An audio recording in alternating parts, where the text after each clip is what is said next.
അന്യൻ കഴിഞ്ഞ് എടുത്തു പറയാനായിട്ട് ഹിറ്റ് ഒന്നും ഇല്ലാതെ ഇന്ന് വിക്രം ഫാൻസി ഡ്രസ് കളിക്കാൻ വേണ്ടി കന്ദസ്വാമി ഇറങ്ങി. പക്ഷെ അത് പൊട്ടിച്ചു. പേടിക്കണ്ട, കന്ദസ്വാമിയാ, സ്വാമിറ്റും അല്ല. അതും കഴിഞ്ഞ് ഫാൻസി ഡ്രസ് കളിക്കാനായിട്ട് പല സിനിമകളിൽ നോക്കിയെങ്കിലും എങ്ങും ഒരു ചാൻസ് കിട്ടിയില്ല. സാർ, ഇന്ത്യൻ സിനിമയുടെ വിസ്മയമാണ് അന്യൻ. അതുകൊണ്ട് അതേപോലെ 5-6 റോളുള്ള ഒരു പടം കിട്ടിയായിരുന്നെങ്കിൽ. ഇവിടെ ഒരാളുടെ കഥ പറയാൻ തന്നെ സമയമില്ല, അപ്പോഴാ ഇവൻ 5-6 റോള്. അങ്ങനെ ലാസ്റ്റില് പുള്ളിക്ക് 10 റോള് ചെയ്യണമെന്ന് പറഞ്ഞ് പുള്ളിക്കാരൻ തന്നെ ഉണ്ടാക്കിയ പടമാണ് കോബ്ര. 10 ഗെറ്റപ്പ് ചേഞ്ചാണ് ഈ പടത്തിലുള്ളത്. എല്ലാ പടത്തിലും ഉള്ളത്. പക്ഷെ ഈ 10 ഗെറ്റപ്പ് ചേഞ്ച് ഒറ്റപ്പാട്ടി കാണിക്കും.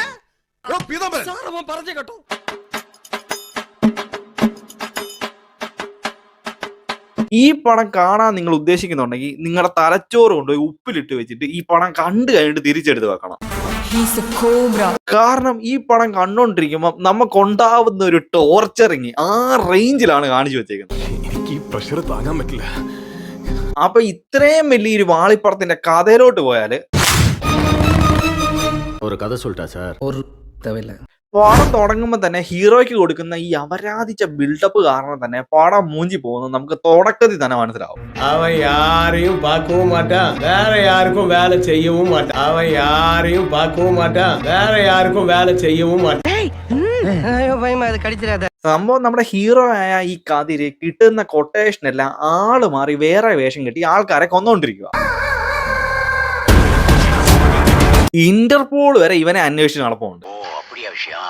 ആക്ച്വലി നമ്മുടെ സഹണ്ടനായ അർജുൻ സാറിന് ചെയ്യേണ്ട റോള് ഇവിടെ പുള്ളിയുടെ ഡേറ്റ് ഇല്ലെന്നും പറഞ്ഞുകൊണ്ട് ഇർഫാൻ പട്ടാൻ കൊടുത്തു.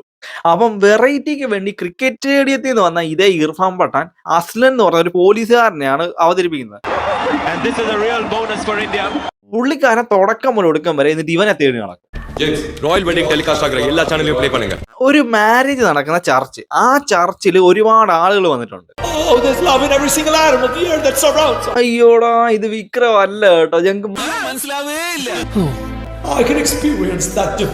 വൻ സർപ്രൈസ് ആണല്ലോ എൻട്രി ഒക്കെ.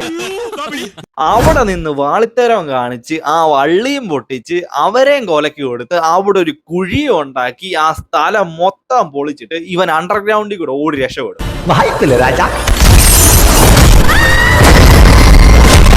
പിന്നെ ആ ഒരു മാസ് ബീജത്തിൽ പീക്ക് ഇൻട്രോ.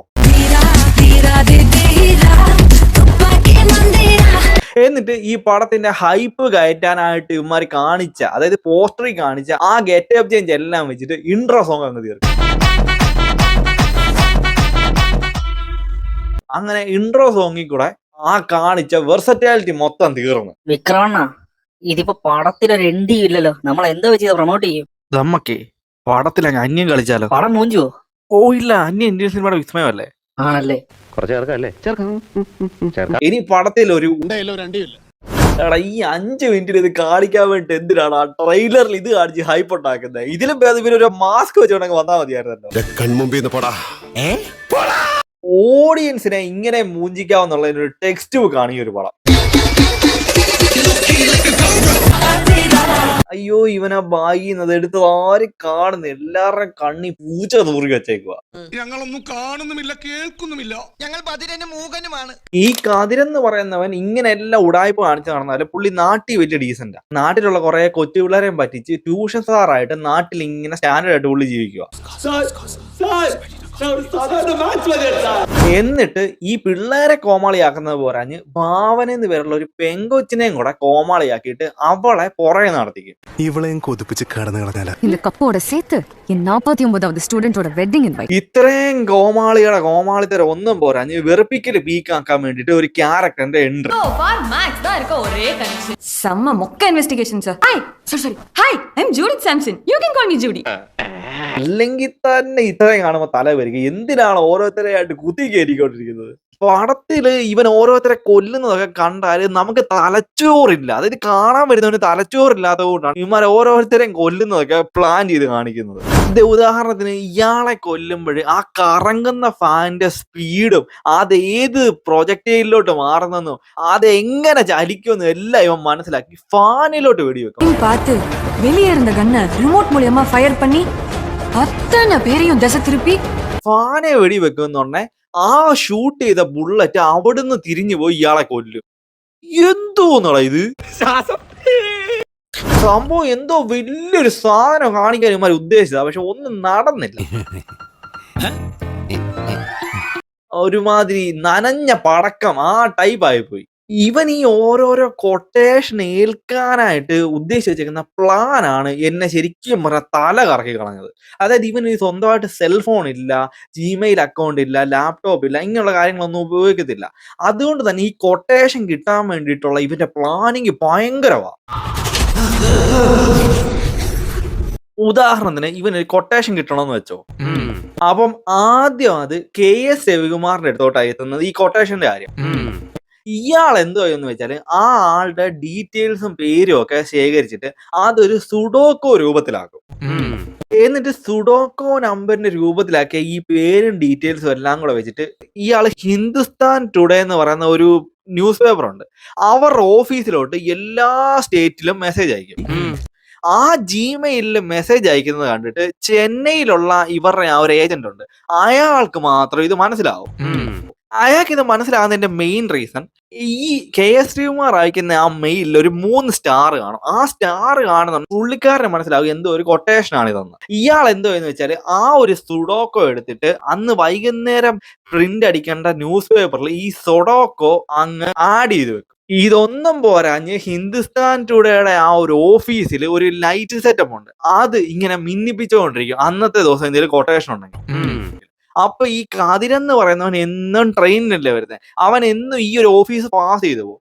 ഇവൻ ഈ പാസ് ചെയ്ത് പോകുന്ന ഉടനെ ആ ഒരു ലൈറ്റിങ്ങിന് വ്യത്യാസം ഉണ്ടെങ്കിൽ ഇവന് മനസ്സിലാകും എന്തോ കൊട്ടേഷൻ എനിക്ക് വരാനുണ്ടെന്ന്. അങ്ങനെ ഇവൻ അവിടെ നിന്ന് ഇറങ്ങി ഈ ഒരു ന്യൂസ് പേപ്പർ മേടിച്ച് അതിനകത്തിലെ സുഡോക്കോ പരിശോധിച്ച് കൊല്ലാനുള്ള ആളുടെ ഡീറ്റെയിൽസ് എടുത്തിട്ട് കൊണ്ടുപോയി കൊല്ലും.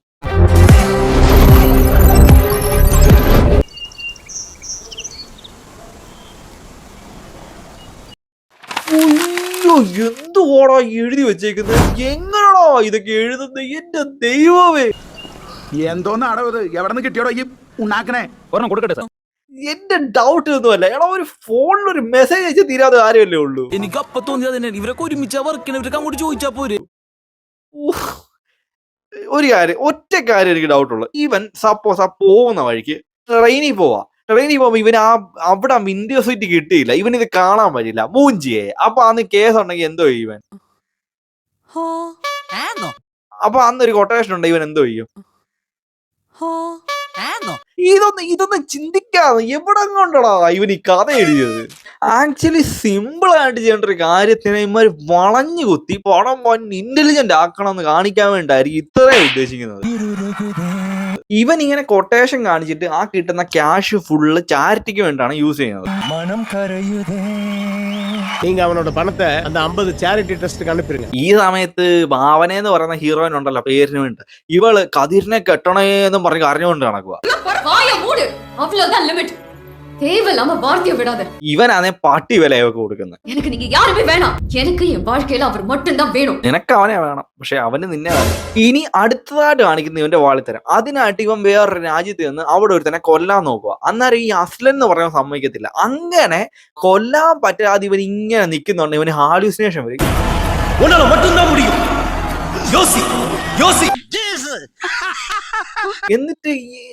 എന്നിട്ട് എന്തുവാടാ ഉദ്ദേശിക്കുന്നത്? തല കറങ്ങി. ആക്ച്വലി സത്യമായിട്ട് എന്റെ തല കറങ്ങി. തലതെറിച്ചവൻ, ഓഹോ തലതെറിച്ചവൻ.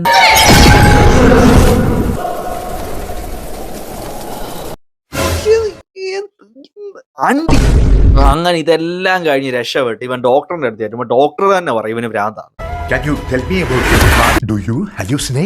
ഞാനൊരു സംഭവം പറയാം. ഇത്രയും പടം പോയി, അതായത് പടം ഇപ്പൊ 1.5 മണിക്കൂറായി. പടത്തിലൊരു വില്ലനുണ്ട്. ആ വില്ലനെ ഒന്നും ഇവര് കാണിക്കുന്നില്ല. തുടക്കത്തിലൊരു സീൻ കാണിച്ചു, പിന്നെ ഇപ്പോഴാണ് വില്ലനെ കാണിക്കുന്നത്. അതായത് ആ 1.5 മണിക്കൂറിനിടെ അവന്റെ റോളേ ഇല്ല, പക്ഷെ പേരൊരു വില്ലനായിട്ട് ഒരുത്തരെ കാസ്റ്റ് ചെയ്തിട്ടുണ്ട്. അവൻ വരുന്നത് തന്നെ ഇതിനാണ്. നിന്ന നിപ്പിൽ അങ്ങനെ ഈ നമ്മുടെ കതിര് കാണിക്കുന്ന ഓരോരോ ഓവർ തിങ്കിങ് വാളിത്തരം കണ്ട് നമ്മുടെ തന്നെ തല കറങ്ങി. തല ഇറങ്ങിട്ടു അയ്യേ, തല ഇറങ്ങിട്ടാ. ഒന്ന് ഇരുന്നോട്ടെ സിസ്റ്റർ. എന്നിട്ട് ലാസ്റ്റിൽ ഇവിടെ ഈ മണപ്പെല്ലാം കൂടെ കണ്ടിട്ട് ഇവൻ പറയും, ആ ഞാൻ അങ്ങ് കെട്ടിക്കോളാം. കൈവിട മാട്ടൻ சொன்னா வருவியா? കെട്ടിക്കഴിഞ്ഞ് അന്ന് രാത്രി ഇവൻ ആ വീട്ടിലൊന്നും നിൽക്കാൻ പോലും വയ്യ. ഇവൻ രാത്രി ആണെന്ന് ഒരു ന്യൂസ് പേപ്പർ വേണമെന്ന് പറഞ്ഞുകൊണ്ട് വണ്ടി എടുത്തോണ്ട് പോയിട്ട് എന്തൊക്കെയോ വാളിത്തരം കാണിക്കും. പരമ കോമാളി.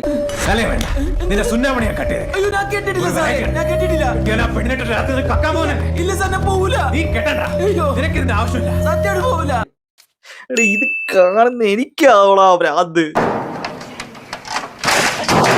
ഗയ്സ്, അപ്പോഴാണ് പടത്തിൽ ഒരു ട്വിസ്റ്റ് കൊടുത്താലോ ഡയറക്ടർ ഓർത്തത്. One twist. അതായത് ഇവൻ ഒന്നല്ല രണ്ട്, ഇവൻ രണ്ടാണ്. ഒരൊറ്റ തന്തയ്ക്ക് പിറന്ന മക്കൾ. നീ ഓടി ഓടി സണ്ണാഥനായ കണ്ണാള അതും കൂടെ ഇനി ഞങ്ങൾ അനുഭവിക്കണം. ഒരു മകുട്ടിയെ കൊണ്ട് തന്നെ ഇവിടെ കണ്ടോണ്ടിരിക്കാൻ വയ്യ. ഇനി അവൻ ഡബിൾ ആയിട്ട് വരുവാ. അതിന്റെ ഇടയ്ക്ക് ഈ ഒരു മകുണ്ടിയുടെ ഫ്ലാഷ് ബാക്ക് പറയാൻ തുടങ്ങി. ഈ ഒരു ഫ്ലാഷ് ബാക്ക് ഒരു 10-45 മിനിറ്റ് ഉണ്ട്. ഞാനത് ചുരുക്കത്തിൽ പറയാം. അതായത് ഇവന്മാർ രണ്ടുപേരുണ്ടല്ലോ, ഒന്ന് കതിരും ഒന്ന് മതി. ആ മതി എന്ന് പറയുന്ന മുമ്പ് ഒരുത്തി അങ്ങ് പ്രേമിക്കും. പക്ഷെ അത് കതിരിന് ഇഷ്ടപ്പെടത്തില്ല. കതിര് ലാസ്റ്റ് അങ്ങനെ എന്തൊക്കെയോ വാളിത്തരങ്ങൾ കാണിച്ചിട്ട് ഈ മതി എന്ന് പറഞ്ഞവനും അവളും കൂടെ നിൽക്കുന്ന സമയത്ത് ഒരു വണ്ടി ഇടിച്ച് ആക്സിഡന്റ് ആവും. അങ്ങനെ അവൾ അങ്ങ് മരിക്കും. പിന്നെ ഈ മതി എന്ന് പറയുന്നവന് ഇവനോട് ലൈഫ് ടൈം അങ്ങ് ഭയങ്കര ദേഷ്യമാവും. അങ്ങനെ ഇവൻ ഈ ചെയ്യുന്ന കൊലപാതകമെല്ലാം ഇവൻ പോലീസിനോട് പറഞ്ഞു കൊടുക്കുക. എന്റെ ഡൗട്ട് അതല്ല, ഇവിടെ ഒരുത്തൻ സുഡോക്കോ എടുക്കണം, ലൈറ്റ് കത്തുന്നത് കാണണം, മറ്റേത് കാണണം, മറിച്ചത് കാണണം, അങ്ങനെ ഒപ്പിക്കുന്ന ഡീറ്റെയിൽസ് ഇവൻ സിമ്പിൾ ആയിട്ട് ഏതോ ഒരു റൂമിനകത്തിരുന്നത് ഹാക്ക് ചെയ്യുക. അവിടെ തന്നെ എന്താ ഇത്? സീരിയസ്ലി ഇപ്പൊ തന്നെ നമ്മുടെ തല ഒരു വല്ലാതായി കാണും. ഇനി കാണാൻ പോകുന്നത് ഒട്ടും അങ്ങോട്ട് മനസ്സിലാകാൻ പോകുന്നില്ല. അതായത് ഈ കതിരാന്നും പറഞ്ഞുകൊണ്ട് മതിയുടെ ആൾക്കാർ വന്ന് കതിരിനെ അടിക്കും, മതിയാന്ന് പറഞ്ഞ കതിരിന്റെ ആൾക്കാർ വന്ന് അവനെ അടിക്കും. വില്ലന്മാരാളെ വിടുമ്പോ ഇവന്മാർ രണ്ടുപേരും അങ്ങോട്ടും ഇങ്ങോട്ടും മാറി അടിക്കും. അടിയോടി സാർ എന്താണ് അടിയോടിയുടെ വീടാ?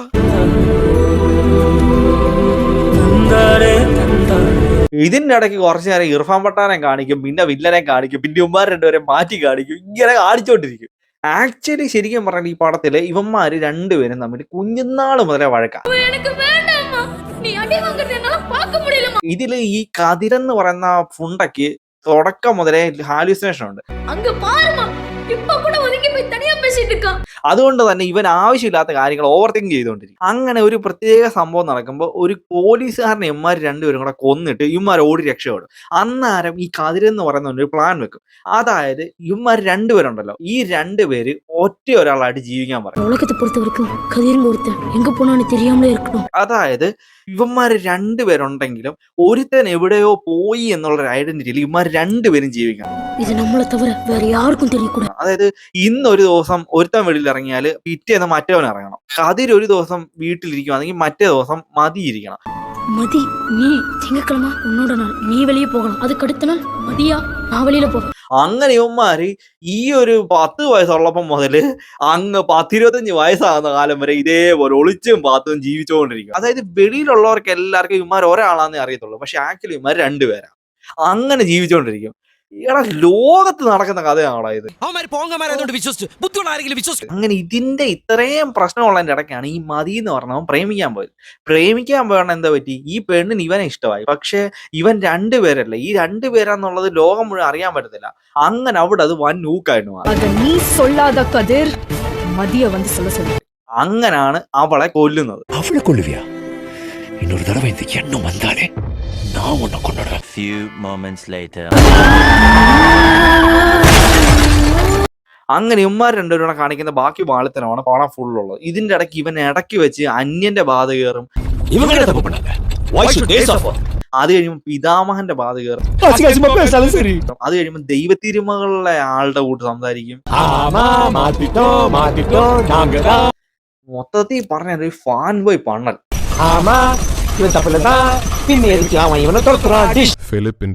ലാസ്റ്റിൽ ഈ വില്ലൻ വന്നിട്ട് ഈ വാണങ്ങളെ എല്ലാം കൊല്ലും. എന്നിട്ട് വില്ലനെ ഇവൻ കൊല്ലും. ലാസ്റ്റ് ഇവനും ചാവും. അങ്ങനെ പണം തീരും. അല്ല, കിട്ടില്ല പടം. ഈ പടത്തിന്റെ ടീസറും ട്രെയിലറും ഒക്കെ ഇറങ്ങിയ സമയത്ത് വൻ ഹോപ്പായിരുന്നു. കാരണം ഞാൻ ഇപ്പോഴും ഓർക്കുന്നു, വിക്രം കുറെ കാലത്തിന് ശേഷമാണ് വൻ ഗെറ്റപ്പ് ചേഞ്ച് ഒക്കെ നടത്തുന്നതെന്നൊക്കെ പറഞ്ഞ് വൻ ഹൈപ്പായിരുന്നു. ഇത് കൂടാതെ പടത്തിന്റെ ഡയറക്ടർ ആ സമയത്ത് ചെയ്ത പടമായിരുന്നു ഡിമോണ്ടി കോളനി. അതുകൊണ്ട് തന്നെ വൻ ഹൈപ്പ്. അതും കൂടാതെ പടത്തിന്റെ ടീസറും ട്രെയിലറും ഒക്കെ ഹൈപ്പ് പീക്കാക്കി. എന്നിട്ട് ലാസ്റ്റ് വന്നപ്പം ഇവന്റെ സ്ഥിരം ഫാൻസി ഡ്രസ് തന്നെ. ഇങ്ങനൊക്കെ ഫാൻസി ഡ്രസ് കളിക്കണമെങ്കിൽ എന്തിനാണ് ഇത്രയും ബഡ്ജറ്റിലൊക്കെ പടം എടുക്കുന്നത്? വിക്രമിന്റെ കരിയറിലെ ഏറ്റവും വലിയ ഡിസാസ്റ്റർ ആയിട്ടാണ് ലാസ്റ്റ് ഈ പടം മാറിയത്. അങ്ങനെ പടം തീർന്നു. ഈ പടം കണ്ടിട്ടുള്ളവർ അതിന്റെ അഭിപ്രായം കൂടി ഒന്ന് പറയണേ. വീഡിയോ ഇഷ്ടപ്പെടുന്നെങ്കിൽ സപ്പോർട്ട് ചെയ്യാൻ മറക്കില്ല. അടുത്ത വീഡിയോ കാണാതായിരിക്കും. ബൈ.